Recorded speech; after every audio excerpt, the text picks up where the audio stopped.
नमस्कार. माझं नाव शुभम मुंडकर. मी AWPL मध्ये प्लॅटिनम एक्झिक्युटिव्ह आहे.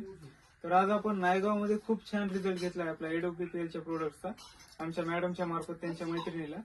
तर आपण त्यांना विचारून घेऊया की काय रिझल्ट. नमस्कार मॅडम. नमस्कार. तर तुम्हाला काय होतं प्रॉब्लेम पहिलं?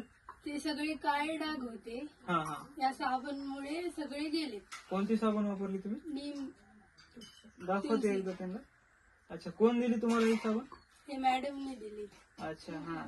पहिला काय त्रास होता, म्हणजे कसे होते डाग? काळे सगळे चेहऱ्यावर? काळे उमटून दिसत गेले. चेहऱ्यावर पूर्ण काळे डाग होते. हा. आता वापरून किती दिवस झाले तुम्ही 15 साबण दिवस. वापरता? अच्छा, 15 दिवसामध्ये तुम्हाला एवढा चांगला रिझल्ट आला. हो. तर बघा, 15 दिवसच त्यांना साबण वापरून झाले तर त्यांचा चेहरा एकदम क्लिअर व्हायला सुरू झालेला आहे. तर हेच जर साबण कंटिन्यू वापरले तर त्यांचा एकदम मुलायम त्वचा होईल आणि चेहरा एकदम ग्लो करेल. तर आता या साबणीबद्दल तुम्ही काय सांगू इच्छिता? ही साबण प्रत्येकाने वापरली पाहिजे का नाही वापरली पाहिजे? सगळे जण वापरली पाहिजे. साबण ही खूप चांगली आहे आणि तुम्ही पण वापरून पहा. धन्यवाद. तर बघा, आपल्या